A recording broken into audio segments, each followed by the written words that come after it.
ရားခင်ကျေးဇူးတော်ကိုကျွန်တော်ဒီနေ့စင်ကျင်စရာတစ်ခုကကျွန်တော်တို့ကဘုရားခင်က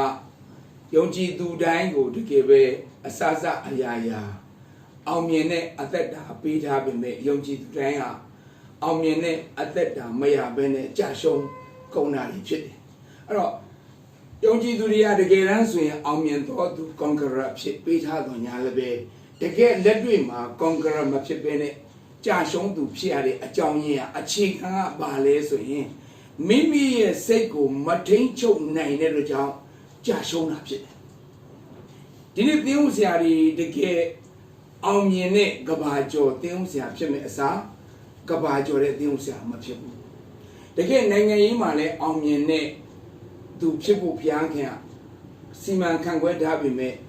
အောင်မြင်တဲ့နိုင်ငံရေးသမားမဖြစ်ဘူးစီးပွားရေးသမားဆိုလည်းပဲတကယ်စီးပွားရေးမှာအောင်မြင်ကြော်ကြားဖို့ရန်မဖြစ်တာအဓိကဘာဆိုမိမိစိတ်ကိုမထိန်ချုပ်နိုင်ဟိုလင်မယားဆိုလည်းပဲတာယာပျော်ရွှင်တဲ့အိမ်တောင်ဖြစ်ဖို့ရန်ဘုရားခင်ကကျွန်တော်တို့ကိုပြင်ဆင်ပေးထားပြီးသားဒါပေမဲ့မိမိစိတ်ကိုမိမိမထိန်ချုပ်နိုင်တဲ့အခါမှာအောင်မြင်ပျော်ရွှင်တဲ့လင်မယားမဖြစ်တာဥမာသားသမီးတွေဆိုလည်းဒီလိုပဲမိဘစကားပေါ်မှာမနာခံပဲနဲ့ခံပက်ပြီးတော့မှအတိုက်ခံလုပ်တဲ့ကြောင့်အောင်မြင်တဲ့သားသမီးတွေမဖြစ်လာအခြေခံတော့ချက်ကဘာလဲဆိုရင်မိမိစိတ်ကိုမိမိမထိန်ချုပ်နိုင်တဲ့အတွက်ကြောင့်အောင်မြင်တော်သူမဖြစ်ဘူးကျွန်တော်ကဒီခရစ်မတ်နဲ့ပတ်သက်ပြီးတော့ကျွန်တော်စဉ်းစားတဲ့အခါမှာယေရှုလောကရဲကိုဘာကြောင့်ကြွလာတယ်လဲဆိုတဲ့အပိုင်းကိုကြည့်တဲ့အခါမှာမနုဿလူသားဆိုတဲ့ကြာဆင်းနေတဲ့မနုဿလူသားကိုကယ်တင်ဖို့ရန်ကြွလာခဲ့တာဖြစ်တယ်။အဲ့တော့သခင်ယေရှုလောကထဲကိုကြွလာတဲ့အခါမှာသူသာမိမိနှုတ်ကိုမိမိစင်ကြင်ပြီးတော့ထိန်းချုပ်ပြီးတော့မလုပ်ဘူးဆိုရင်သူဝိညာဉ်မြောက်များစွာကိုသူဖမ်းနိုင်တဲ့သူ့ရဲ့အရေးချပျောက်သွားနိုင်တယ်။အခုတကယ်တမ်းဆိုရင်သခင်ယေရှုဟာမြေကြီးပေါ်မှာလူတစ်ယောက်အနေနဲ့သွားလာလှုပ်ရှားတဲ့အခါမှာမိမိနှုတ်ကိုမိမိအများကြီးချုပ်တည်တယ်သူပြောတဲ့စကားကိုသူပြောတယ်မပြောတဲ့စကားကိုမပြောဘူးဥပမာဆိုကြပါစို့သူအသက်12နှစ်ဖြစ်နေတဲ့အရွယ်မှာသူပြောတဲ့စကားကိုပြောတယ်ငါအဖအိမ်တော်မှာငါနေတာအမေတို့ဘာဖြစ်လို့အဖေတို့ကျွန်တော်ကဘာကြောင့်စိတ်ပူနေရဆိုပြောစရာရှိတဲ့စကားကိုသူကမထင်းချုပ်ပြောပလိုက်တယ်ပြောတဲ့စကားကိုတဲ့နောက်ကဥပမာဆိုကြပါစို့ကရာဖတို့ဘာတို့ပြီးလက်မင်းတို့ကသူ့အမှုစစ်ဆေးတဲ့အချိန်မှာသူ့နှုတ်ကိုအများကြီးသူထိချုပ်တယ်နော်အေးမင်းကအပြစ်လွတ်ပေးနိုင်တယ်ဆိုတာမင်းပြောလေဘာဖြစ်လို့မင်းရင်ကုန်လို့နေရလို့အဲ့ဒါမျိုးလေးပေါ့ဒါသူပြောတဲ့စကားပြောတယ်ငါတို့ကငါယူရရဲ့ဘယင်ဖြစ်ဆိုတော့ငါရဲ့နိုင်ငံတော်ဟာဤလောကနဲ့မဆိုင်ဘူးပြောတဲ့စကားကိုပြောတယ်မပြောတဲ့စကားကိုသူမပြောတဲ့နောက်ကကရဏီလူသားကုန်းမှာကြည့်လူက23မှာကြည့်ကရဏီလူသားကုန်းမှာလည်းပဲအောက်ကလမ်းသွားလမ်းလာလူတွေရောဖာရီရှဲတို့ကဘာပြောလဲဟေးဒီလူကလူများကိုကဲတင်တယ်ပြောပြီးတော့အခုသူ့ကိုသူဘာကြောင့်မကဲတင်နိုင်တာတော့အခုကားတဲ့ဘုံကစစ်ပြကြည့်ပါလားနော်တကယ်စစ်ပြကြည့်တယ်ဆိုရင်ငါတို့ယုံမှာအဲ့ချိန်မှာယေရှုတခေါ်မှာမပြောနောက်ပြန်ဆုံးစကားအမှုပြီးဆိုတဲ့တဘောကအောင်မြင်ခြင်းလိုချင်တဲ့သူတိုင်းအားလုံးကိုကျွန်တော်တို့ပြန်ကြည့်လိုက်ရင်မိမိစိတ်နှလုံးကိုထိန်းချုပ်နိုင်တယ်ဖြစ်တယ်။အဲ့ဒီမိမိစိတ်နှလုံးကြောင့်ခန္ဓာကိုယ်ပျက်စီးရတယ်။မိမိစိတ်နှလုံးကြောင့်ဝိညာဉ်လည်းပဲဖျားနဲ့ဝေးကွာတယ်။အဲ့ဒီစိတ်နှလုံးမထိန်းချုပ်နိုင်ဘူးတော့နိုင်မှုကြောင့်တိုင်းပြည်ပြည်နဲ့ပြည်စိတ်ဖြားစိတ်နှလုံးမထိန်းချုပ်နိုင်ဘူးကြောင့်သင်ဦးဆရာဘဝကတွေပြီးတော့ဝိညာဉ်ကြီးအကြဆင်းအိမ်တော်တွေကွဲရသားသမီးတွေနဲ့မိဘတွေကွဲပြအဓိကဘာလဲဆိုစိတ်ကိုမထိန်ချုပ်ဥပမာဆိုတော့တောလျာကျမ်းအခန်းကြီး20အငယ်17မှာကြည့်မောရှိအကြောင်းရေးထားတယ်တောလျာ20မှာကြည့်မယ်ဆိုရင်အဲ့ဒီမှာသူရက်လက်ကဘာတွေ့ရလဲဆိုရင်မောရှိကဣသရေလလူတွေရေစားတယ်မာရအရက်မှာတခါရေစားတယ်မေရိပဆိုင်မှာတခါရေစားတဲ့အခါမာရအရက်မှာလည်းသူအရာဒေါသပုံထားပြီးတော့သဘုံမင်းတို့ကတကယ်ပဲသဘုံနဲ့တူတာနော်သဘုံပဲ Meno logene yego naga lobia mala. Piagia, Jago donate yakane. Jago markane. Donate yakane, donate yakane kama yele. Yele akama yitwala. Now Meriba saying matter mayakano markane. That was the donate way. So Mara Ayama Piaye Yuik out Tare, Idrila, and you piet and let the book no biola to sing. To know Matincho. I'm at the car found one. Now Meriba saying my lebe Jago markane, Janone Mayakan. Don't let me a can. Don't win a me a can. Don't buy it. General Biogen. Yelaka Paget. Can I be more? Then not Pierre Hujin. Dolly again can he said it, and a tika doma Yanjire Kama. Gandara, Dema Shire, Idrila, and Hudari Pajeta, Dolly said them. That General Alon B.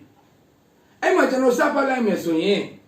Kaya Pemane, Yiga Nete, Sergeant Asazariga, Messiah Abu, the Netane, Mana Mope, Sayara Kama. Through Sali Sergeant Shigere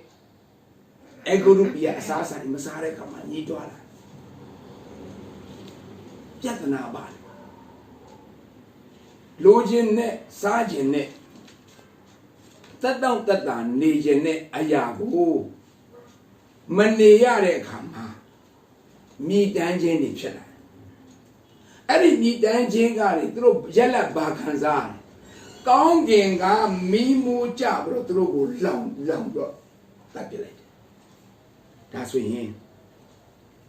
don't able money thing as a bias. The Kadiama General need to agent Sure Aya, Mamoringo. Need to a me dungeon Sure Aya, a ye machi bulu sudo nyalebe. The Geran Aya Yijia. But don't listen. General at that time, Piakenga, abundant life go paid happy that. Tudonyale, abundant life go Mapiare, a jown thee. General at that time, Piaken, Thonten ze jene, a jown at Hushia. A good imagine. Piaken, Thonten ze jene, a yaja, Truga, a keke, and you knew my Piapima. Garido, Nangan, there go, Wemboya, and Dwe. Blessing Kanzabu and dread suffering at the beat with it. I suffering the alludo she do I had to pay. I think I'm blessing people yan suffering it. Beat with it. I don't demand the Toria said it and get them up yantin. Alludo machito me dancing go. You the gym yet. That's me. Tell Nani Yane Ayahua. Me done Ayaga Bekama Pileswing. To know suffering can Zaya Academa, dungeons of sheep. I don't meet dungeon here by Jonas and the Cadema, maybe no go, Mote choke de Akama, me danzia a John in Bona. Go then on the Pinny, a Macanzara Kamale, me dungeon in Chilla. Then on General at that dama, took a singing a cake she died nipping magic, a candy dema. Yoma candy. Namaji, Doka Saint Genia, what one yourself people, Doka Saint Genia, Dikan people. That don't Doka Saint Genia, Kanyare Akama, General Jesus or Chimayam as ha, General Mammering look like Kama, Eric Mammering a bago pissy, that's when a chinny down at young, say Matain, 9 bene. Sagamia, young people, and jumpshire. I don't either really. But do what the right young person, Moshi abdicted. Moshi abdicted no, Moshi the Piagan, you wake up with all Ikizim ha, comes on a chip, say look at to Chito Jam, comes on go, Nyempe, Santin, the John Konga, Moshi goes up Piagan at Yasin. I don't throw million teacher. John Pivan, that's me. Me down. Ni doare ayada ima sakamya jinsuraga pala bida abit din jinsura pala bida edi ayajang ba phit twa lo so yin kwe pya jin so de aya ri phit la edi kwe pya jin aya ri ga ba jaung kwe ya so mimi ye sanda ko ဦးစားပေးပြီးတော့ခေါင်းဆောင်ရဲ့ဥဆောင်မှုနောက်ကိုမနာခံမလိုက်တဲ့အခါမျိုးမှာစိတ်ကိုမထိနိုင်တဲ့ပြဿနာတွေကြုံလာတယ်ဒါဆိုရင်နောက်တစ်ခုကျွန်တော်တို့ကြည့်အောင်ဒါဆိုရင်ကျွန်တော်တို့တမန်ကျမ်းစာမှာပြန်ကြည့်နေမှာဆိုရင်အခုနလိုစကားများပြီးတော့မှခေါင်းဆောင်ရဲ့အုပ်စိုးမှုကိုဝန်မခံနိုင်လို့ဆုံးရှုံးတဲ့ဖြစ်ရပ်တွေအများကြီးရှိတယ်ပြောရင်ကုန်မှာမဟုတ်ဒါပေမဲ့နှုတ်ကပတ်တော်ကျမ်းစာတစ်ခုကဘာပြောလဲဆိုရင်သုတ်တန်အခန်းကြီး25အငယ်28မှာဘာပြောလဲဆိုရင်အဲ့ဒီကျမ်းပိုက်လေးကိုကျွန်တော်ဆင်ခြင်ကြည့်အောင်ကိုယ်စိတ်ကိုမချုပ်ပြီးနိုင်သောသူသည်မြို့ရိုးပြိုပြည့်၍ဟင်းလင်းရှိသောမြို့နှင့်တူ၏ဘာလို့ပြောချင်လဲမြို့ရိုးရဲ့အဓိကလုံခြုံမှုသည်မြို့တစ်မြို့ရဲ့အဓိကလုံခြုံမှုသည်မြို့ရိုးပေါ်မှာမူတည်တယ်လို့ပဲလူတယောက်ရဲ့ဘဝအေးချမ်းမှုနဲ့လုံခြုံမှုသည်မိမိနှုတ်ကိုတနည်းအားဖြင့်မိမိစိတ်နှလုံးကိုထိန်းချုပ်နိုင်တဲ့အရာပေါ်မှာအများကြီးမူတည်တယ်နှုတ်ကြောင့်တည်သွားတဲ့သူတွေအများကြီးရှိတယ်နှုတ်ကြောင့်ပျက်စီးသွားတဲ့သူတွေအများကြီးရှိတယ်ဥပမာဆိုတော့ရှောလမုန်မင်းတည်သွားပြီးတဲ့အခါမှာသူ့သားယောဘတက်လာတဲ့အချိန်မှာအဖေရဲ့အသက်ကြီးတဲ့အကြံပေးအရာရှိတွေကိုရင်းရင်းစကားနဲ့ကင်မီကောင်းနဲ့ရိုက်မယ်ဆိုတဲ့သဘောမျိုးပြောလာတဲ့အခါအဲ့ဒါဘာလဲဆိုရင်မစင်ချင်းမစဲစားနိုင်တဲ့အရာပဲဆိုတော့အကသူ့ရဲ့သက်အရွယ်တူလူတွေကသူ့ကိုတကယ်ပဲကောင်းသောအကြံပေးသလားမှားယွင်းသောအကြံပေးသလားပျက်စီးခြင်းလို့လားတိဆောက်ပေးခြင်းလားဆိုသူမပိုင်းခြားတတ်ဘူးအဲ့ဒါဘာပြောလို့လဲဖျားနဲ့တည်တည်ချာချာဆက်ဝယ်ပြီးတော့မှဖျားစီကပေးတဲ့အကြံဉာဏ်နဲ့တိုင်းပြည်ကိုအုပ်ချုပ်နိုင်တဲ့ဉာဏ်ပညာမရှိတဲ့ကြောင့်အောက်ကသူ့ရဲ့လုပ်ပေါ်ဆောင်ဘက်တွေလှော်ပေးလိုက်တဲ့အရာပေါ်မှာယုံပြီးတော့မှအောက်ကလူတွေပြောတဲ့အတိုင်းပြောတဲ့ခါမှာဣသရေလတိုင်းပြည်နဲ့ယူဒတိုင်းပြည်ကွဲသွားတယ်။ဘာကြောင့်လဲ။ယောဘရဲ့နှုတ်ကမစင်ခြင်းမချုပ်တီးနိုင်မပိုင်းခြားတတ်တဲ့ကြောင့်တိုင်းပြည်နှစ်ချမ်းကွဲသွားတယ်။အရှုံးနေကြီးပဲ။ထိုနည်း၎င်းပဲမြို့တစ်မြို့မှာမြို့ရိုးပြက်ပြီဆိုတာနဲ့ရန်သူကအချိန်ကြီးဝင်နေလို့ကျွန်တော်တို့ရဲ့အသက်တာမှာမိမိစိတ်ကိုမထိန်ချုပ်နိုင်တာနဲ့ကျွန်တော်တို့ရဲ့ခန္ဓာကိုစာရန်သုံးမယ်ကျွန်တော်တို့ရဲ့စိတ်ကိုစာရန်သုံးမယ်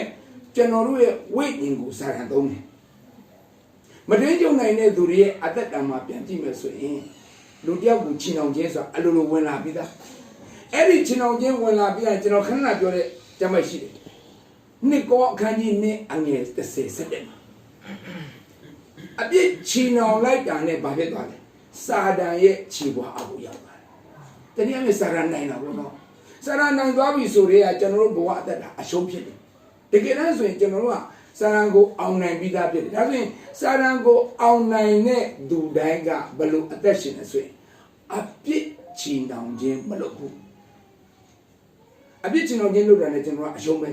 စာရန်ကနိုင်ပြီးသွားပြီခရစ်တော်ကလဝကတဲ့မှာအသေးခံခြင်းသည်စာရန်ကိုနိုင်ဖို့ရန်အတွက်အသေးခံသွားတာပဲကျွန်တော်တို့ကခရစ်တော်ကိုယ်တိုင်ကကျွန်တော်တို့ချစ်စရာမကောင်းတဲ့ကျွန်တော်တို့ရဲ့အသက်တာကိုအပြစ်ခွင့်လွှတ်နိုင်ရတဲ့ကျွန်တော်တို့အချင်းချင်းအတူတူအနုနုကခွင့်မလွှတ်နိုင်ဘူးဆိုတဲ့ကဘုရားရဲ့အကြံစီနဲ့ကြောင်းမြန်ဖြစ်တယ်ဆိုကျွန်တော်တို့အသက်တာကဒီနေ့တိုးတက်တဲ့တော့မတိုးတက်ဘူးကြီးတွားတဲ့တော့မကြီးတွားဘူးအောင်မြင်တဲ့တော့မအောင်မြင်နိုင်ဘူးကြွယ်ဝချမ်းသာတဲ့တော့ကြွယ်ဝချမ်းသာခြင်းမရှိဘူးအလေးပြပါတယ်မိမိစိတ်ကိုမထိန်ချုပ်နိုင်ဘူးတချို့ဆိုရံပြစ်တာနဲ့တယ်လီဗီရှင်းရိုက်ခွဲတာရှိတယ်ရံပြစ်တာနဲ့ဓာတ်ပူတွေကန်ပေါက်တာရှိတယ်ပန်ကာတွေရိုက်ချတာရှိတယ်ပကံပြားတွေခွဲကြတယ်နော်ဒီကပါတယ်ထီကိုရိုက်ချုပ်လိုက်တယ်တွေ့ရကောက်ဆွဲကြတယ်အကုန်ကွဲပြီးတော့ပြန်ခင်ဗျားပြန်တဲ့သွားပြီဆိုအသက်ကိုပြန်ဝင်ဆိုတော့အသင်းတော်မှာလည်းအဲ့လိုရံပြစ်တာနဲ့ အသင်းတော်ထွက်သွားပြီဆိုတာနဲ့အသင်းတော်ကချင်းနေသွားတကယ်အမာခံနေချင်းနေသွားဒါကြောင့်ကျွန်တော်တို့ရဲ့အသက်တာမှာမိမိစိတ်ကိုမထိန်ချုပ်နိုင်တာနဲ့အရှုံးကြီးပဲနောက်ကျမ်းကိုကျွန်တော်ကြည့်အောင်သုတ်တန်21အငယ်23ကဘာပြောလဲဆိုရင်မိမိနှုတ်နဲ့ရှာကိုစောင့်တော်သူသည်မိမိစိတ်ဝိညာဉ်ကိုဒုက္ခနဲ့လွတ်စေခြင်းငါစောင့်ရာရောက်၏အတိပ္ပယ်ပေါ့ပြောချင်တာမိမိနှုတ်နဲ့ရှာကိုစောင့်နေဆိုတာကပြောတဲ့စကားမှာနှိမ့်မယ်နဲ့ပြောမယ်မပြောတဲ့စကားကိုမပြောဘူး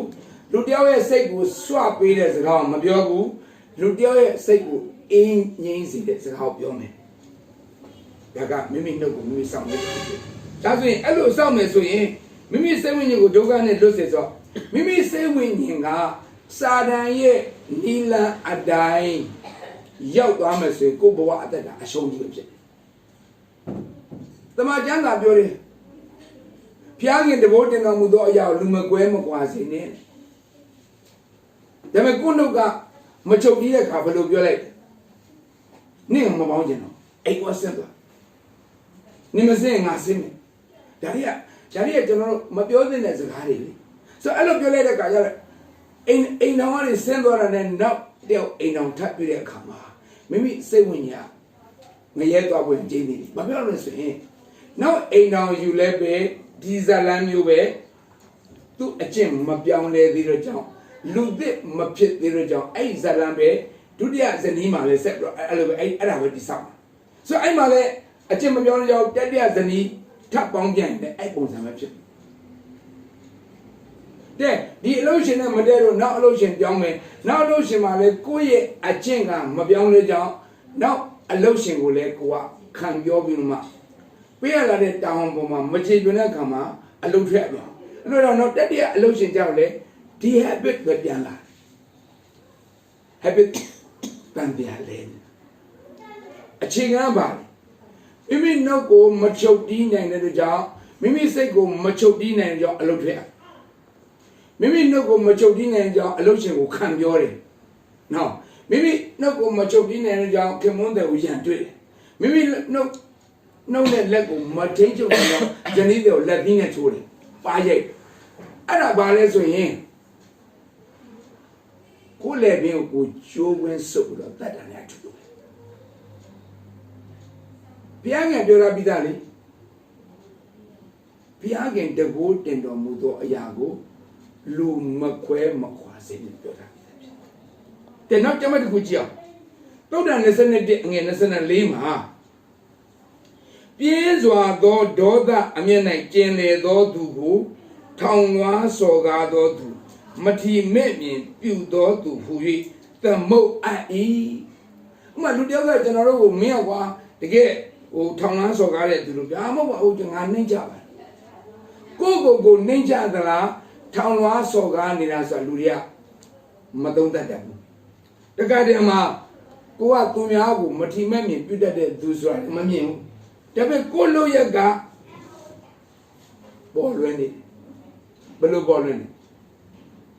လူတယောက်နဲ့စကားပြောပြီးဆိုတာနဲ့ဆက်ဆံပြီးဆိုတာနဲ့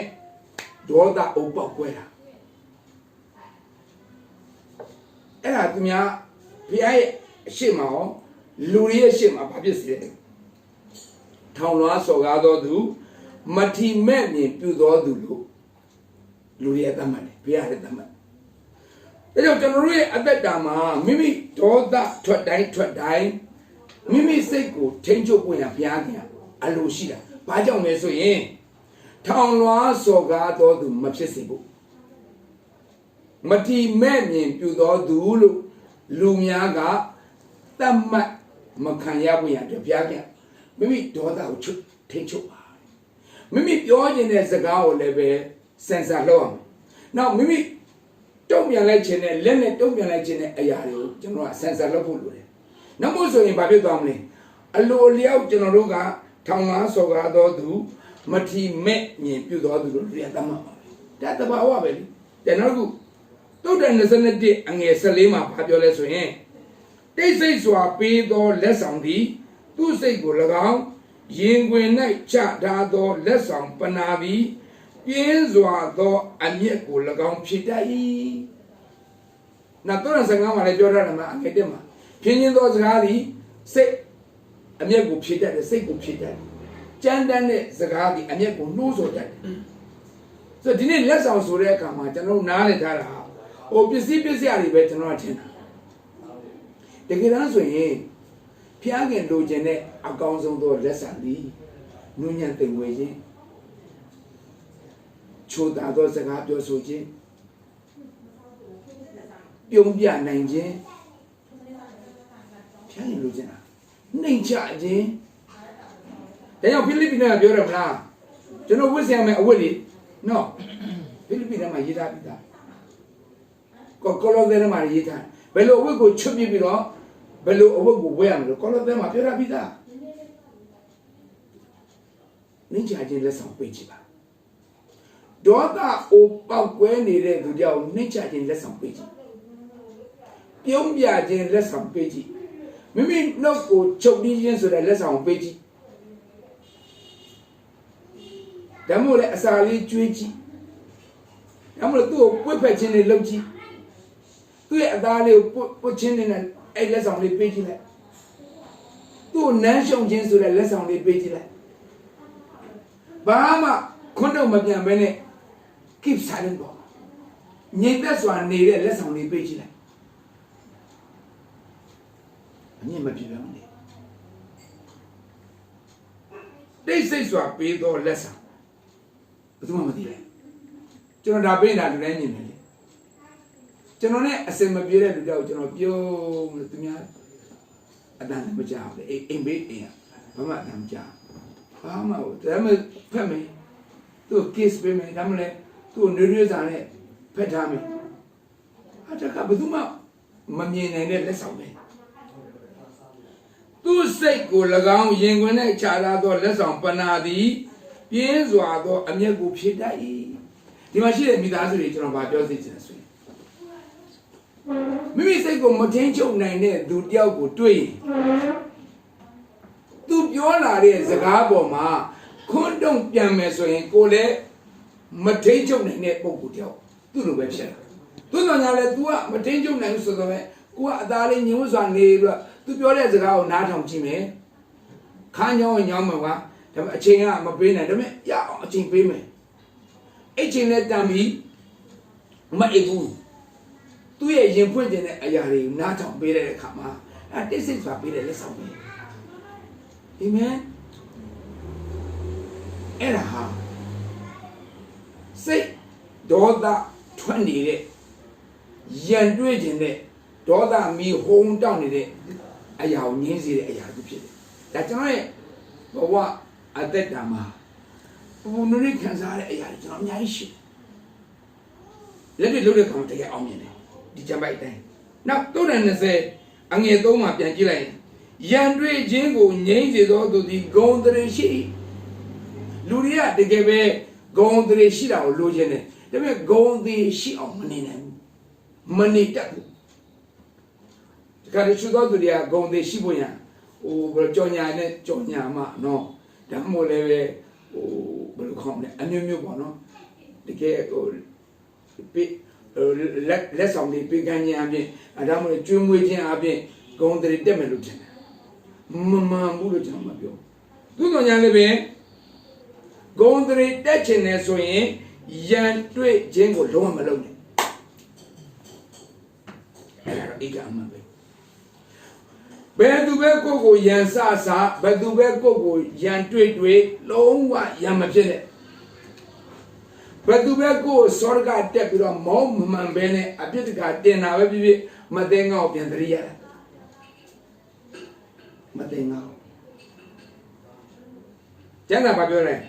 သူတော်ဘာချင်းခိုက်ရန်ပြုခြင်းကိုငြိမ့်စေသောသူသည်မင်္ဂလာရှိ၏ blesses ဆိုတဲ့စကားလုံးကိုကျွန်တော်ကြည့်တဲ့အခါမှာအရင်လေးနေတယ် blesses mean happy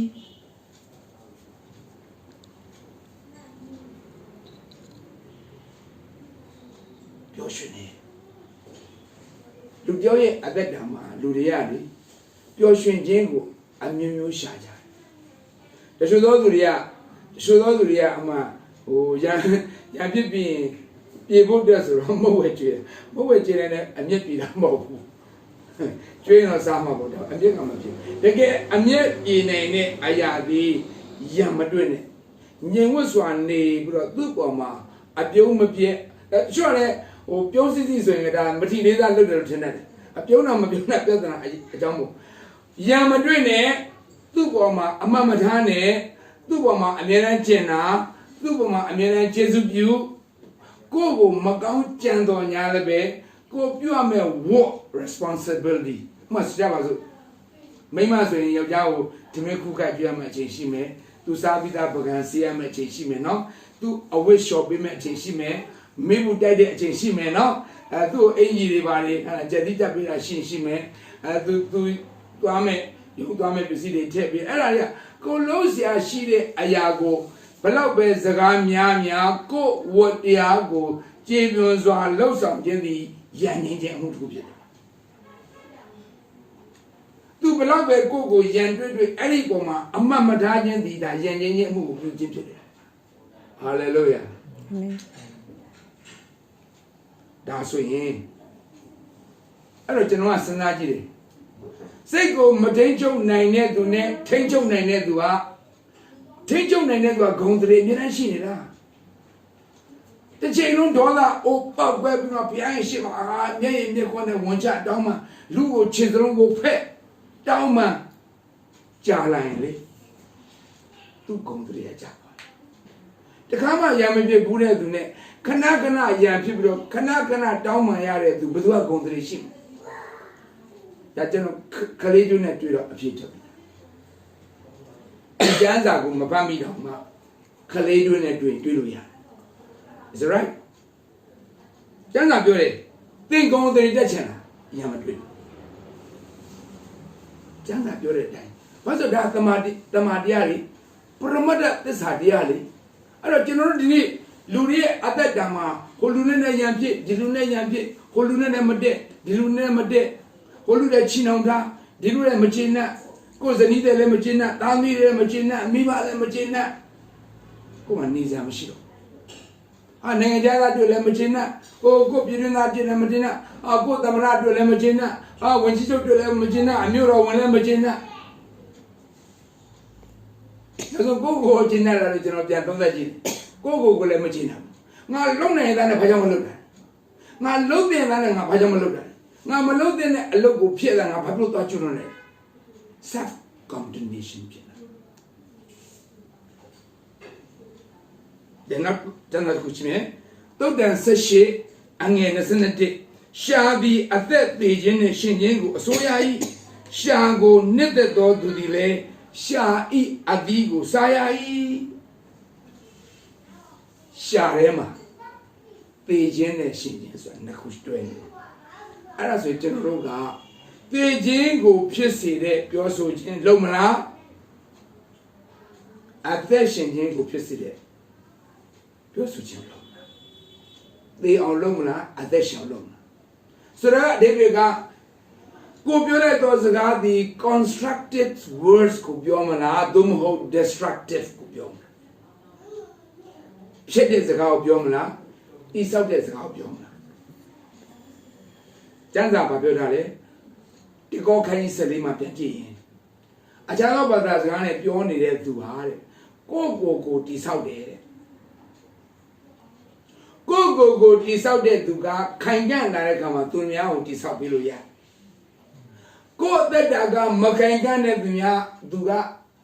အခြားသူတိဆောက်လို့မရဘူးဒီနေ့တရားဟောဆရာတွေကျွန်တော်တရားဟောတဲ့ဟောချက်တွေကျွန်တော်ကြည့်တဲ့အခါမှာတချို့ဆရာတွေကခွန်အားရတယ်တချို့ဆရာတွေကရှာပြားရတယ်ပြီးတော့မှဟိုစာဖတ်ပြီးတော့ရှောက်ပြောတဲ့သဘောမျိုးပဲရှိတယ်သူတို့ကိုယ်ရဲ့ personal experience မရှိသူတို့ရဲ့အသက်တာမှာ committed life တွေမရှိသူတို့ရဲ့အသက်တာမှာနှလုံးသားရဲ့တကယ်နှလုံးသား flow ကထွက်လာတဲ့နှုတ်ကပတော်လည်းမဟုတ်သူများကြားဘူးနာဝဟာပြန်ပြီးတော့တဆင့်ပေါက်တဲ့ချတဲ့ပုံစံမျိုးဆိုတဲ့အခါမှာပိဿတ်တို့ကခွန်လို့မရဘူးတချို့သောသူတွေဝင်ကားတဲ့အခါမှာခွန်ရဘာကြောင့်သူတို့အဲ့ဒီဘဝကိုဖြတ်သန်းအခုကျွန်တော်ဝင်ကားတဲ့အရာကျွန်တော်ကိုယ်နဲ့ဖြတ်သန်းလာခဲ့တဲ့အရာတွေပဲ ပူပူနွေးဖြတ်တန်းခဲ့တာရှိတယ်နှစ်ပေါင်းများစွာဖြတ်တန်းခဲ့တာလည်းရှိတယ်ကျမ်းစာပြောတယ်နှုတ်စုံစမ်းနှောက်ချက်ခြင်းဆိုတာမင်းတို့ခံရမယ်တဲ့မကြောက်နဲ့ထိုစုံစမ်းနှောက်ချက်ခြင်းနဲ့အတူထွက်မြောက်တဲ့လမ်းရှိတယ်ဟာလေလုယာသင်တို့မကန်နိုင်သောစုံစမ်းနှောက်ချက်ခြင်းကိုသင်တို့၌ရောက်စိတ်သောငါဘုရားခင်အခွင့်မပေးဘူးတဲ့အာမင်ဒါကြောင့်ကျွန်တော်တို့အိမ်မှာပြဿနာဆိုတာစုံစမ်းနှောက်ချက်ခြင်းတစ်ခုပဲလေစာမရှိတာလည်းပြဿနာတစ်ခုပဲဟုတ်မလားကိုယောက်ျားကိုမချစ်ဘူးလို့ခံစားရခြင်းဒီလည်းပြဿနာပဲကိုဇနီးတွေကကိုမချစ်ဘူးလို့ခံစားရခြင်းဒီလည်းပြဿနာပဲကိုသားသမီးတွေကကိုဆုံးမလို့မရဘူးလို့ခံစားရခြင်းဒီအပြဿနာပဲမိဘကကိုတကယ်ပဲမြေတော်မြောက်မပေးဘူးလို့ခံစားရခြင်းအပြဿနာပဲကိုလိုချင်တဲ့အတန်းပညာကိုမိဘကမထောက်ပံ့နိုင်ခြင်းဒီလည်းပြဿနာပဲဒါပေမဲ့ကျွန်တော်တို့နားလည်ထားဖို့တကူကယောသလေးလိုပဲဖြစ်ရယောသလေးဟာ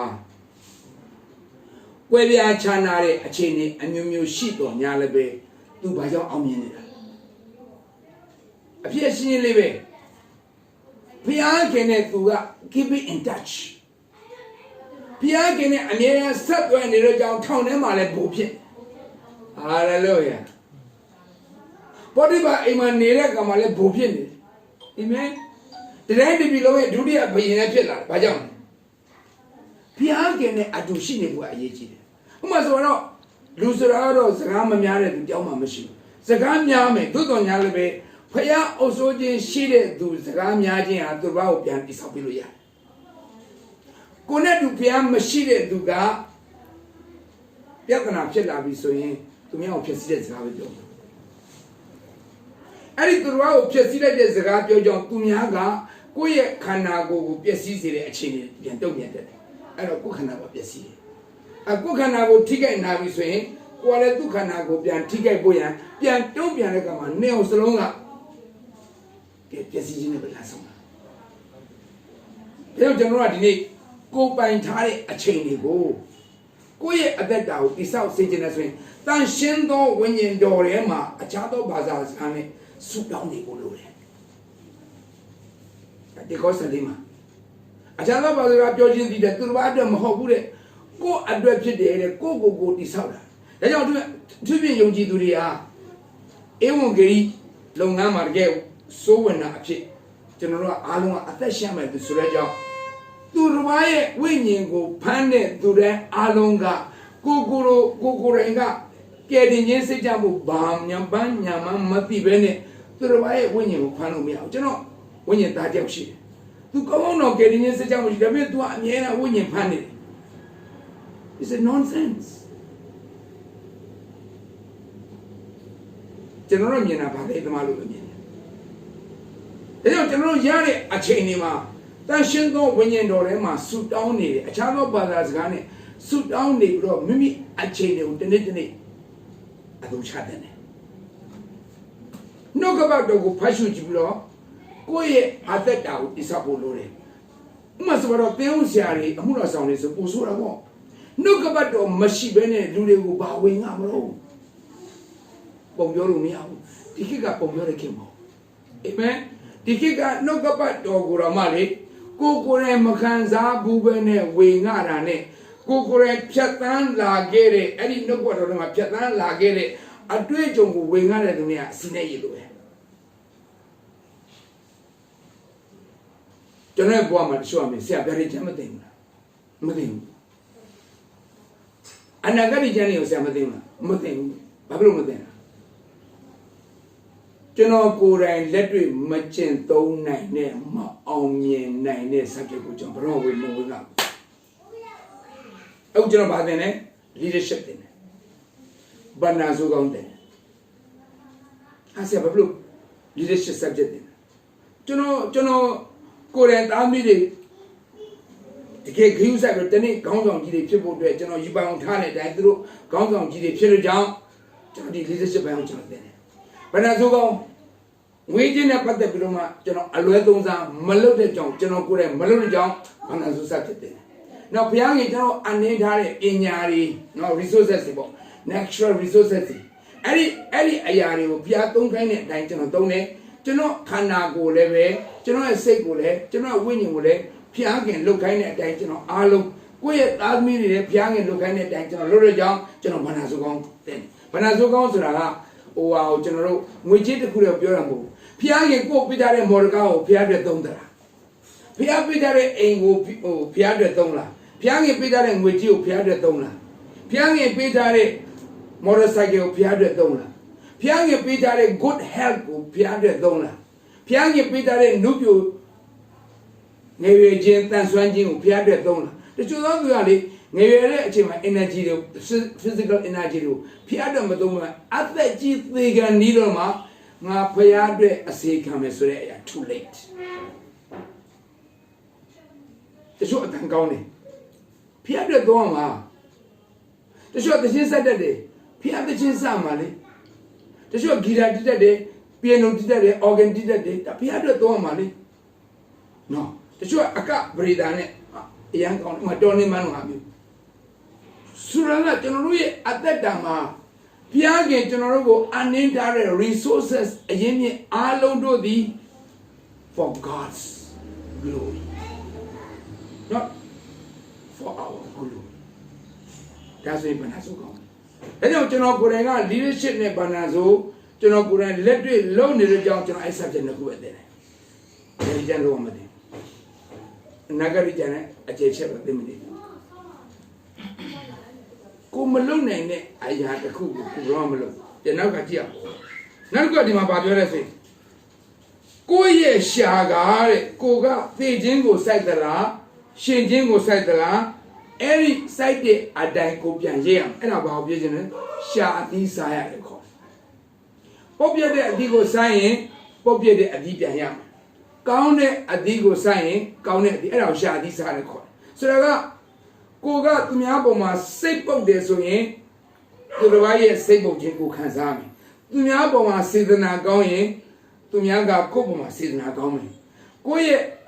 သူတစ်ပါးကလေးတွေကိုကိုကတကယ်ချစ်တယ်ဆိုရင်ကိုယ်ကလေးကိုချစ်တဲ့သူပေါ်လာလိမ့်ကိုယ်ဇနီးတွေကိုကောင်းကောင်းပြုစုရင်သူတစ်ပါးကလည်းကိုယ်ဇနီးတွေကိုကောင်းကောင်းပြုစုပေးလိမ့်ကိုယ့်ယောက်ျားကိုကောင်းကောင်းပြုစုတယ်ဆိုရင်သူတို့ဘာတွေရကိုယ့်အကြောင်းကောင်းပြီဆိုကျွန်တော်တို့လိုချင်တဲ့အရာအတိုင်းကျွန်တော်နဲ့ဆက်ဆိုင်တဲ့ပတ်သက်ဆက်နွယ်နေတဲ့လူတွေကျွန်တော်တို့မြတ်မလို့တကယ်တော့ကျွန်တော်ပြန်ကြည့်မယ်ဆိုတမန်တော်တစ်ရှစ်မှာပြင်ယေရုရှလင်မြို့မှာစမှာလေခရစ်တော်ရဲ့သက်သေခံဖြစ်ခြင်းကအဝေးကအရင်မစဘူးဒီနေ့အောင်မြင်ကြော်ကြားတဲ့ကဘာကျော်သင်းဦးဆရာကြီးဖြစ်ခြင်းနဲ့နော်တကယ် evangelist ဖြစ်တဲ့ great teacher ဖြစ်ခြင်းနဲ့great teacher ဖြစ်ခြင်းနဲ့ဆိုဘာလို့မလဲကိုသားသမီးတွေနှုတ်ကပတ်တော့အရင်သိရမှာအခုကျွန်တော်ကြည့်တယ်သိတာသားသမီးတွေအခုခေတ်လူငယ်အခု new generation တွေလောကနေဒီဘိုင်းမှာအရင်အားနေတယ်အန်ဒီတို့ကိုသိမှာနော်လောကနေဒီဘိုင်းမှာအရင်အခုကျွန်တော်90တော့မှလောကနေဒီနဲ့ပတ်သက်ပြီးကျွန်တော်သင်ဖို့စဉ်းစားတာဟိုပစ္စည်းတစ်ခုပေးလိုက်ကျေးဇူးတင်ပါတယ်မပြောတတ်ဘူးတောင်းကြည့်ပဲတောင်းတာဆရာကြီးဒီမှာဒါလိုတယ်ဒါပြင်းရမယ်ဒါပြင်းပေးပြန်တော့လေတခါလေမယူခြင်းတို့ယူဆိုတော့ကိုပေးတာပဲမကောင်းလို့များလို့ပေးတယ်ကွာခံစား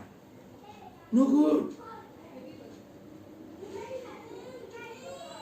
ကိုယ်ကလောကနေဒီနဲ့ပတ်သက်တဲ့အရာကိုမသိရင်သူမှလည်းသိမှာမဟုတ်ဘူးဥပမာကိုယ်ကပြောစရာဆိုရင်ကိုယ့်ရဲ့ပုံရိပ်အတိုင်းပဲအသင်းသူသင်သားတွေကကိုယ်ပုံရိပ်တိုင်းပဲထုတ်ကိုယ်ကတကယ်လောကဆန်ဆန်ဝတ်တယ်ဆိုရင်အသင်းသူသင်သားတွေလောကဆန်ဆန်ပဲကိုယ်ကလောကီဆိုင်ရင်အသင်းသားတွေပြောဆိုစစမှုကလောကီဆန်ပါပဲကိုယ်ကဝိညာဉ်သဘောဆန်တယ်ဆိုရင်အသင်းသူသင်သားတွေဝိညာဉ်သဘောဖြစ်လာမှာဒါကြောင့်ကျွန်တော်ဒီနေရာမှာကျွန်တော်ဗာနာတွေရတယ်ဆိုရင်ကိုစိုက်တဲ့အတိုင်းကိုရိပ်ရခြင်းသည်နှုတ်ခမ်းသည်စားတယ်လို့ခေါ်တယ်ဟုတ်ပြီနောက်ကျမဲ့တခုကျွန်တော်ကြည့်အောင်နောက်ကျမဲ့တခုကဘာလဲဆိုသုတ်တန်ခန်းကြီး7အငယ်7မှာတမာတရိရှိသောသူသည်မိမိအမျက်ဒေါသကိုချုပ်တိတတ်၏သူတစ်ပါးပြင်မာခြင်းကိုသီးကံသောသူသည်လည်းဘုံတရရှိ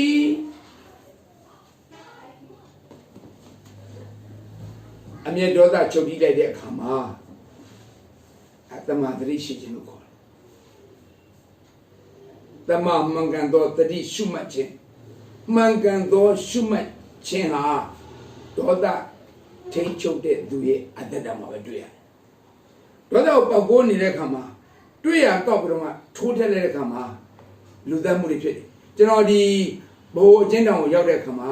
အကျဉ်းသားတွေကျွန်တော်နည်းနည်းဆင်းနေတာကြည့်တယ်တချို့ဆိုရင်လူသက်ဖို့ရအင်မတန်ကြောက်တဲ့သူတွေအမှလူသက်ခဲ့တာဘာကြောင့်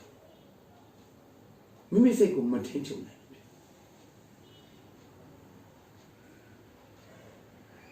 တကယ်တမ်းဆိုသူအရင်ကြောက်တာကြောက်တဲ့အချွန်လေးမြင်တာနဲ့ကြောက်နေတယ်ဘယ်လိုလူသက်လိုက်မှမသိတယ်မာနကသူ့လက်ကိုတုံးပြီးတော့လူသက်ကောင်ဖြစ်စေကျွန်တော်ဘောကျွန်တော်ကနှစ်ချိန်ရောက်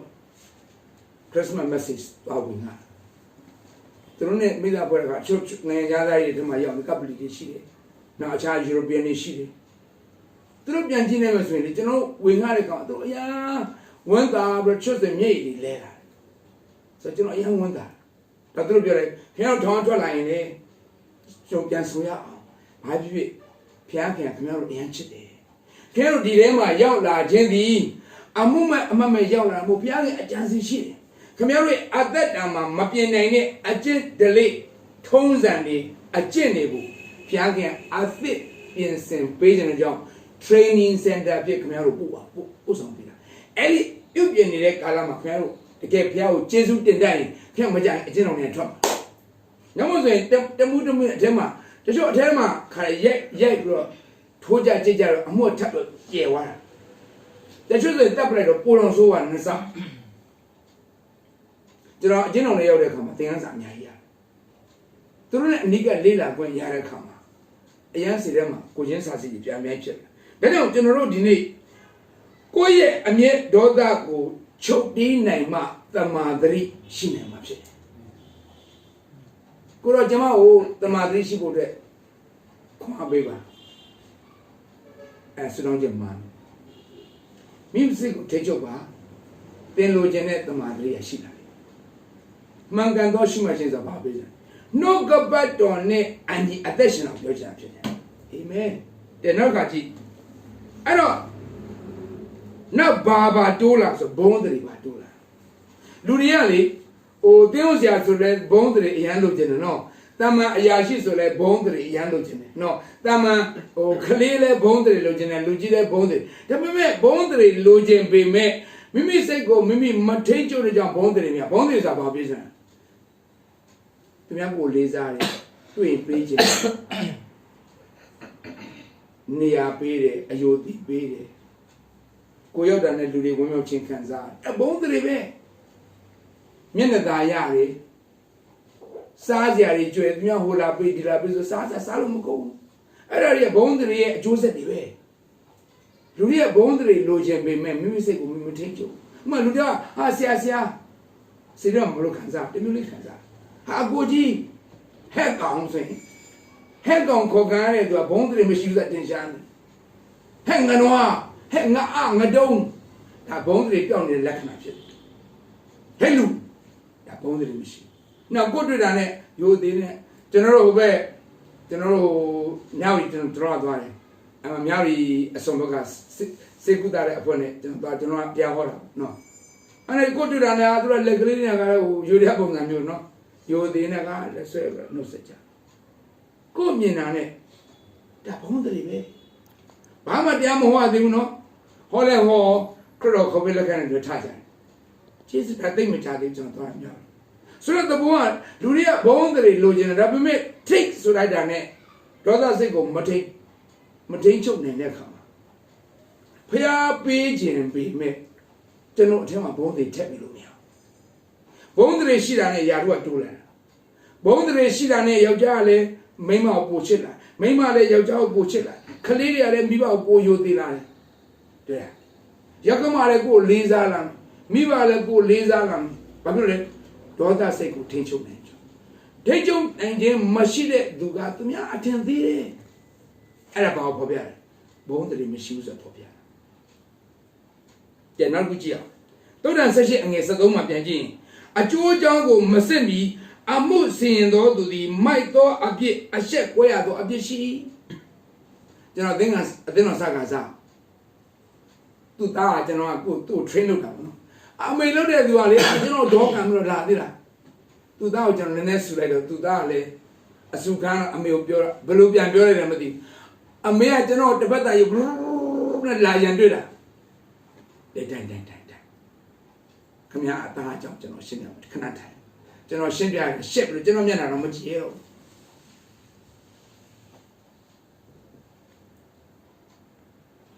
အကျိုးအကြောင်းကိုဆရာသမားစီကနားမထောင်မနဲ့တားရဲ့စကားကိုယုံပြီးတော့ကျွန်တော်လာပြီးတော့တားကိုချစ်တဲ့စိတ်နဲ့လာရန်တွေ့တော့သူပဲအရှက်ရနောက်ဆုံးကျွန်တော်တော့မျက်နှာမကြည့်ရတော့ကျွန်တော်မမဟုတ်စားသူသိတယ်ဒါကြောင့်ကျမ်းစာပြောအကျိုးအကြောင်းကိုမစစ်မီအမှုစင်တော်သူသည်ရန်တွေ့တတ်တယ်စကားများတတ်တယ်နားလည်မှုလွယ်တတ်တယ်ကွဲပြားတတ်တယ်ကောင်းကြီးပိတ်တယ်စကားများခြင်းအကျိုးမူကားဆင်းရဲခြင်းသက်သက်သီးတယ်အိမ်တော်စုမှာလင်နဲ့မယားကမိဘနှစ်ပါးကသာသမီနဲ့မိဘကစကားများပြီဆိုတော့အဲ့အိမ်တော် blessing ပိတ်ပြီကောင်းကြီးပိတ်တဲ့အရာဘယ်သူမှမလိုချင်ဒါပေမဲ့တိတိရဲ့အတန်းတွေကိုစိတ်မထိန်နိုင်တာဖြစ်ကျွန်တော်ပြောပြမယ်ကျမ်းစာတိုင်းလုပ်ကြည့်ပါကျွန်တော်အာမခံကျွန်တော်အာမခံဒီနေ့ကျွန်တော်လည်းများနေအောင်ကျွန်တော်ဘာဆုံးစမ်းခြင်းမဆုံးစမ်းခံရဘူးလို့ကျွန်တော်မပြောလို့ဆုံးစမ်းခံဒါပေမဲ့အဲ့ဒီမှာကျွန်တော်တို့ကတိုင်းနေအဲ့ဒီထွက်အဲ့ဒီဆုံးစမ်းခြင်းများကျွန်တော်ထွက်ဘယ်လိုထွက် according to the scriptures နှုတ်ခွက်တော်တိုင်းကျွန်တော်ပြန်လို့ဒီဆောက်တဲ့ခါမှာပြန်ကောင်းကြည့်ပေးသုတ်တန်စကြအငယ်၄မှာသုတ်တန်စကြအငယ်၄မှာဗမာနဲ့အင်္ဂလိပ်နဲ့ကျွန်တော်တွဲပြီးတော့ဖတ်ပြခြင်းတယ်ဘာဖြစ်လို့ဖတ်ပြခြင်းလဲဆိုရင်သူ့ရဲ့အဓိပ္ပာယ်လေးတွေကတမျိုးရှိဗမာလိုကျွန်တော်အရင်ဖတ်မယ်သုတ်တန်စကြအငယ်၄မှာစကြအငယ်၄မှာနှုတ်ထွက်စကားသည်နက်သောရေကဲ့သို့၎င်းပညာစမ်းရည်တွင်သည်စီးသောမြစ်ကဲ့သို့၎င်းဖြစ်၏ပြန်ဖတ်မယ်နှုတ်ထွက်သောစကားသည်နက်သောရေကဲ့သို့၎င်းပညာစမ်းရည်တွင်သည်စီးသောမြစ်ကဲ့သို့၎င်းဖြစ်၏အင်္ဂလိပ်ကျမ်းစာပါဆို The word of a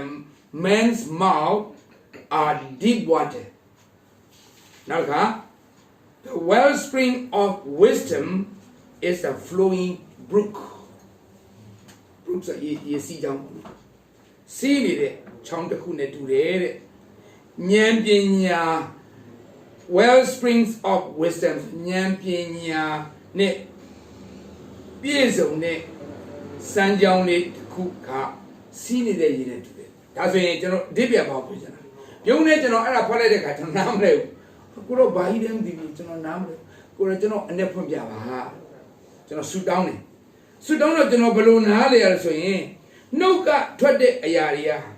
deep water ဆိုတဲ့ခါမှာရေနဲ့တဲ့နေရာကလှိုင်းကြရဲ့တိတ်ပြီးတော့မလှုပ်ရှားငြိမ်တဲ့သဘောရှိတယ်ဟုတ်တယ်မလားရေနဲ့ငြိမ်တယ်ရေနဲ့တဲ့နေရာမှာသွားကြည့်လိုက်ရင်ခါရဲမဲရွှေနဲ့ပြာပြောင်းရှိတယ်ကြည့်လိုက်ရင်ခါရဲစိတ်ချမ်းသာတယ်စိတ်ချမ်းသာပြီးတော့မှစိတ်ချမ်းသာပြီးမှခါရဲရေကငြိမ်တယ်ဒါဆိုရင်ကျွန်တော်တို့လူတွေရဲ့နှုတ်ကထွက်မဲ့စကားလေအဲ့လိုပဲဖြစ်ကျွန်တော်နှုတ်ကထွက်လိုက်တဲ့စကားသည်လူတွေကိုတီးကြည်အေးမြစေရမယ်ကျွန်တော်ထွက်လိုက်တဲ့စကားသည်ဒီဘဝတော့ကြည့်တဲ့အခါကျွန်တော်စိတ်မချမ်းသာဘူးလားအိုးရှင်းတွေသွားကြည့်တဲ့အခါမှာလေငိန်တဲ့အချိန်အိုးရှင်းတွေသွားကြည့်ပင်လယ်ပြင်ကပြာနန်းလို့အရင်စိတ်ချမ်းသာသမဘွားကြည့်ပို့တော့နော်စိတ်ချမ်းသာတယ်ဟိုလေများတော့နည်းနည်းဝေးတယ်ထားတယ်အရင်စိတ်ကြည့်တကယ်တော့အဲ့မှာသွားပြီးရေကူးမဲ့ဆိုလဲရေကူးလို့ကောင်းတယ်လေရေငိန်တော့ဆိုတော့ကျွန်တော်တို့ထွက်လိုက်တဲ့စကားအတိုင်းဒီလူတွေကိုတကယ် constructive ဖြစ်လူတွေရဲ့နှလုံးသားကိုငြိမ်သက်စေရမယ်လူတွေကိုရန်စွပုတ်ပေးတဲ့စကားမျိုးမဖြစ်အောင်လူတွေကိုရွေ့ဆောင်းပြီးတော့ခရုတ်တဲ့စကားမျိုးမဖြစ်အောင်လူတွေကိုအတင်းပြင်းပြောတဲ့စကားမျိုးမဖြစ်အောင်လူတယောက်ရဲ့နှလုံးသားကိုတီးကြည်အေးမြအပြာရောင်ဆိုတာတီးကြည်ခြင်းလေ ညီတဲ့ချင်းလေးနဲ့တဲ့ရည်ရနဲ့ပြာလေးအယောင်ဖြစ်တယ်တဲ့နောက်ကခုနစီးနေတဲ့ရေချောင်းနဲ့တူရတဲ့ well springs of wisdom နဲ့ဒီမှာကဘယ်လိုရေးတာဆိုတော့ပညာစမ်းရည်တွင်သည်အတိတ်ကဘာပြောချင်တာ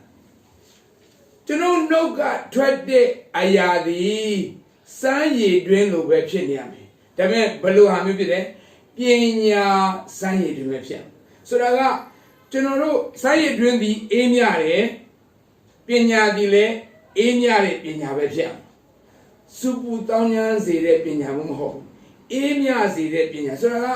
constructive words ပဲဖြစ်ဒီစောက်ပေးတဲ့စကားပဲဖြစ်ဒီစောက်ပေးတဲ့စကားသည်လူတယောက်ရဲ့အသက်တာကိုတတ်မသွားစေဘဲနဲ့ဆက်လက်ပြီးတော့ပူချင်းပေါ့ဆက်လက်ပြီးတော့ active ဖြစ်ဖို့ရန်ဆက်လက်ပြီးတော့ shin alive ဖြစ်ဖို့ရန်ဆက်လက်ပြီးတော့နိုးကြဖို့ရန်တွန်းအားပေးတဲ့စကားဖြစ်တယ်ဖြတ်ချလိုက်တဲ့စကားမဟုတ်ဘူး block လုပ်လိုက်တဲ့စကားမဟုတ် delete လုပ်လိုက်တဲ့စကားမျိုးမဟုတ်တခါတည်းချို့သွားသူတွေပြောနေတာမင်းငတုံးပဲကွာဆိုရင်ဘာဖြစ်သွားလဲဖြတ်လိုက်တာလေမင်းဘာမှမညံလည်းမရှိဘူးကွာငတုံးကြီးပဲညံလည်းမရှိဘူးဘလို့ပဲရှင်းပြမယ်မင်းညံလည်းမရှိဘူးဆိုရင်သူ့ဘဝတစ်ခုဖြစ်စီပလိုက်တာ that is a destructive force amen constructive words အဲ့တော့ကျွန်တော် spring ဆိုတာက spring ဆိုတဲ့အရာကအမြဲတမ်းထွက်နေတာစီးနေတာအခုဒီမှာရေစီးတဲ့ချောင်းကလည်းအမြဲတမ်းစီးနေတာဆိုတဲ့သဘောကကျွန်တော်နှုတ်ကထွက်လိုက်တဲ့စကားသည်ပညာစမ်းရည်တွေဆိုတာကပညာစကားလူတွေကိုတိဆောက်ပေးတဲ့စကားအမြဲတမ်းပြောနေရမယ်စကားတခါတလေအကြံရမှထပြောတာမဟုတ်ဘဲနဲ့အမြဲတမ်းလူတွေကို always constructing words လုပ်ပေးတဲ့အသက်တာပဲဖြစ်တယ်။ဒါမှရေစီးတဲ့ချောင်းနဲ့တူတယ်။ရေစီးတဲ့ချောင်းနားမှာဘယ်သူကတ်လဲ။သမင်းလေးလာတယ်လေ။သမင်းဆိုတာကကျွန်တော်တို့ကိုအကျိုးပြုတဲ့သူတွေကျွန်တော်ရဲ့မိတ်ဆွေတွေကျွန်တော်ရဲ့စိတ်ကြည်လို့ရအဖော်မွန်တွေဟုတ်လား။ဒီရေအေးမြခြင်းကိုလူတွေကလာတော့ကြ။ကျွန်တော်တို့ရဲ့အသက်တာမှာတကယ် constructive words ကိုပြောတဲ့သူဆိုရင်ကျွန်တော်တို့စီမှာလူတွေကခွာလာယူမှာနော်ဒီမဲ့အကြံဉာဏ်လာယူမယ်ခွာလာယူမယ်ဆူတောင်းခံမယ်ကျွန်တော်တို့ဆိုင်တော်ပူဇော်မလို့ဘူးဒီနေ့ကျွန်တော်တို့ငတ်ပြတ်တဲ့သူတွေငတ်ပြတ်တဲ့ဂျုံကြည်သူတွေအသက်တာမှာပြန်ကြည့်လူတွေသူတို့စီကိုမကတ်ရဲဘူးလူတွေသူတို့မခင်ဘူးတွေ့တာနဲ့ဝေးရှောင်နောက်ဆုံးမိမယောက်ျားနာကပ်ဖို့တော့မကတ်ရဲဘူးယောက်ျားလည်းမိမနာမကတ်ရဲဘူးကတ်တာနဲ့သူအဆူးကျွန်းနဲ့ထိုးတာဟုတ်လားကျွန်တော်တို့လူတယောက်ကိုတွေ့တဲ့အခါမှာဆူးကျွန်းနဲ့ထိုးတာမဖြစ်ဘူးလူတယောက်ကိုပွေဖဲပြီးတော့ပုတ်တာပြီးတော့ခတ်တခါလာလိုက်တာနဲ့ကိုနာမခွာခြင်းနဲ့အသက်တာမျိုးဖြစ်ပေါ်ရင်ဘုရားကြီးအလိုရှိတာတနည်းအားဖြင့် living brute ကိုဖြစ်စေချင်တာတနည်းအားဖြင့်ခုနကျွန်တော်ပြောသလိုပေါ့နော်တကယ်စမ်းရည်တွင်ဖြစ်ပေါ်ရင်ဘုရားကြီးအလိုရှိတာ well spring ဖြစ်ပေါ်ရင်ဘုရားကြီးအလိုရှိတယ်နောက်ကျမ်းစာတစ်ခုကျွန်တော်ကြည့်အောင်သုတ္တန်19အငယ်9မှာသူတစ်ပါးပြင်မာသောအမှုကိုဝတ်ထားသောသူသည်မေတ္တာကိုပြုစုတတ်၏ကြားပြောသောသူမူကားမိတ်ဆွေတို့ကိုကွဲပြားစေတတ်၏ဆိုတော့ကျွန်တော်တို့ဒီနေ့လူတိုင်းအားလုံးအမှားရှိကြတာကျွန်တော်ဆိုမှလည်းအမှားတွေအများကြီးပဲလူတိုင်းမှာအမှားတွေအများကြီးရှိတယ်လူတယောက်ကိုကြည့်တဲ့အခါမှာအမှားကိုပဲမြင်မလားအကောင်းကိုမြင်မလားလူရဲ့တဘာဝအမှားကိုမြင်တတ်တယ်အဲ့အမားကိုမြင်ပြီးတော့အဲ့အမားကိုပြင်ပေးခြင်းနဲ့ဆိုရင်တော့ကြွယ်ရမှာပြင်မရလူရှိမှပြင်လို့မရလူရှိမှပြင်နေဆိုရင်တော့အရှက်ခွဲလို့ခံစားရခါမှာဘယ်တော့မှသူပြင်မှာမဟုတ်နောက်ပြင်တဲ့အခါမှာလည်းမေတ္တာစကားမပါဘူးဆိုရင်သူများမခံဘူးအပြစ်တင်တဲ့ပုံစံမျိုးပြင်ပေးဘူးမှမပြင်ခံဘူးဒါကျွန်တော်ကိုယ်တိုင်ကြုံတွေ့ခဲ့တာလေကိုမိသားစုတွေအပြစ်တင်တဲ့ပုံစံမျိုးပြင်ကြည့်တဲ့အခါဘယ်သူမှအပြစ်မခံဘူးနောက်ဆုံးကိုပြင်ပေးမှာကိုကြောက်တယ်ဟာလေကျွန်တော်ဆိုရင်ကျွန်တော်နှလုံးသားမှာကျွန်တော်လူကြီးသူမတွေသူတစ်ပြစ်မှာနော် တွန်တင်တဲ့အရာတွေကျွန်တော်ပိုးခိုင်းတယ်သူတို့မှားတာရှိတယ်တွန်တင်တဲ့အထက်မှာဒါကျွန်တော်ရှင်မင်းပြောဟိုကျွန်တော်ငါးစားတယ်လို့ပဲကျွန်တော်လုပ်လိုက်ကောင်းတာကျွန်တော်ယူလိုက်တယ်မကောင်းတာ jealous ပဲနောက်လူငယ်တွေစီကကျွန်တော်ယူစရာအများကြီးရှိတယ်နောက်တစ်ခုကကျွန်တော်တို့ဒီမှာကြည့်အောင်အဲ့တော့ကျွန်တော်တို့ကတချို့အပိုင်းတွေကကွက်ထားမဲ့ပိုင်းရှိတယ်တချို့အရာတွေကအချိန်မီပြောမဲ့အရာရှိတယ်အချိန်မီပြောမဲ့အရာကိုမပြောရင်သူဒုက္ခရောက်တယ်ကွက်ထားမဲ့အရာကိုဖွင့်ပြလိုက်ရင်သူအရှက်ခွဲတယ်အဲ့ဒါကကြတော့စိတ်မထုံးမထိန်ချုပ်နိုင်လောက်တဲ့စကားများချင်းဖြစ်လာတဲ့အခါမှာမိတ်ဆွေမရဘူးဆိုတော့ကျွန်တော်အသက်တာမှာကျွန်တော်နှုတ်ကိုကျွန်တော်မထိန်ချုပ်နိုင်လို့မိတ်ဆွေတွေကြောက်တာအများကြီးရှိတယ်။တောင်းကြပြောမလား။ဒါတွေကကျွန်တော်ကြုံတွေ့ခဲ့တဲ့အရာဖြစ်တယ်။ဒါကအသက်ကြီးလာပိုင်းရောက်တဲ့အခါမှာ argument တဲ့ကို constructive encouragement ကျွန်တော်များများပေးဖို့လိုလာပြီဆိုတော့ကျွန်တော်ခံစား။ဒါဆိုရင်ကျွန်တော်တို့ရဲ့နှုတ်ကိုဘယ်လိုထိန်းချုပ်လဲအဲ့ဒါအရင်ရေးကြည့်တယ်။အဲ့တော့ဘယ်လိုထိန်းချုပ်လဲဆိုရင်တော့ကျွန်တော်အကြံပေးနေတာကလူအကြောင်းကိုရှိသမျှအချိန်မှာစဉ်းစားတာတဲ့ဖယားရဲ့အကြောင်းကိုအမြဲတမ်းစဉ်းစားပါလို့ကျွန်တော်ပြောစီချင်တယ်အကြံပေးချင်တယ်လူအကြောင်းသိမစဉ်းစားနဲ့ဒါဆိုလူအကြောင်းမစဉ်းစားမှဆိုတာကလူတွေကိုပြစ်ပယ်ထားလို့ neglect လုပ်က no လူတွေကငါ့ကိုဘယ်လိုမြင်မလဲအဲ့မစဉ်းစားမြင်ချင်တယ်လို့မြင်ပြီးတော့အဲ့ငါဒီစကားပြောလိုက်ငါသွားလိုက်လူတွေအနောက်ကျဖြစ်မလားသိမစဉ်းစားနဲ့အခုကျွန်တော်ဒီပြင်ဦးနေရောက်တဲ့ခါမှာညီမပြောတွေ့တယ်ညီမကများအဲ့လိုတရားဟောဆောင်းပြောလိုက်ပါဆို तू မကြိုက်ဘူးအဲ့တော့ကျွန်တော်ကိုတော့ तू ကဆောင်းပြောတာမကြိုက်ဘူးဆိုကျွန်တော်ဒဲပဲပြောဆိုကျွန်တော်ဒဲပြောကြတယ်တဲ့ပွင့်သွားတယ်ကျွန်တော်လာတော့အချိုးနဲ့အပြန်မှာအချိုးကပြောင်းသွားမျက်နှာအချိုးဒဲကြည့်တဲ့သူကျွန်တော်ဒဲပြောချင်တယ်ပြီးတော့ပွဲသိမ်းတော့ဝက်တာပြီးတော့ငါအခုမှပဲတွေ့ဘူးတယ်ငါမပြောသင့်ဘူးဆိုရင်သူ့တက်တာပြောတယ်သူကလည်းညဆူတောင်းတာဖျားခင်ဒီနေ့တယောက်အပြင်စကားပြောမယ်ဆိုသူလည်းပြောပါဖျားစကားပြောတယ်ဆိုကောလောသဲ3နှစ်ကပြောထားတယ်မြေကြီးပေါ်မှာရှိသောအရာတို့ကိုဆွဲလန်းသောစိတ်မရှိနဲ့အထက်အရာတို့ကိုသာစိတ်ဆွဲလန်းခြင်းရှိကြလို့ပြောတာအထက်အရာကိုဆွဲလန်းခိုင်းတာကကျွန်တော်တို့ကိုယ့်ရဲ့စိတ်ကိုထိန်းချုပ်နိုင်မယ်သူများနဲ့ပြဿနာမဖြစ်တော့ဘူးဆိုရင် blessing ကဘာမှရမတော့ဒီနေ့ကောင်းကြီးမင်္ဂလာရက်တန့်သွားတဲ့သူတွေကျွန်တော် live ကိုကြည့်တာချွတ်ချွတ်တဲ့နဲ့စားရတယ်စင်းရဲနဲ့ဝေးရတယ်စိုးစိုးပြပြအိမ်မှာနေရတယ်ဒီလိုပဲခြေသလုံးအိမ်တိုင်းဖြစ်တဲ့သူတွေက live ကိုပြန်ကြည့်ဟိုလူနဲ့လည်းမတည့်ဒီလူနဲ့လည်းမတည့်ဟိုလူနဲ့လည်းအစင်မပြေဒီလူနဲ့အစင်ပြေဟိုလူစရာလည်းညာဟိုလူစရာလည်းခိုးဟိုလူစရာလည်းပတ်ဟိုလူစရာအကျွေးပြန်မပေးဟိုငွေဒီဘက်ယူဒီဘက်မှာရှုပ်ချက်ခံနောက်ဆုံးကြတော့သူ့ကိုဘယ်သူမှမကြွေးချင်တော့ဘာပြောလို့မိမိစိတ်ကိုမတိန်ချုပ်နိုင်ပဲနဲ့ဝက်ထားရမယ့်အမှုကိုမဝက်ထားပဲနဲ့ပြောလိုက်တဲ့ကမိတ်ဆွေခွဲရပါတယ်ဒါနောက်နံပါတ်1အကြံပေးချင်တာကစိတ်တော်ကွဲပြားချမ်းသာမှုရှိရင်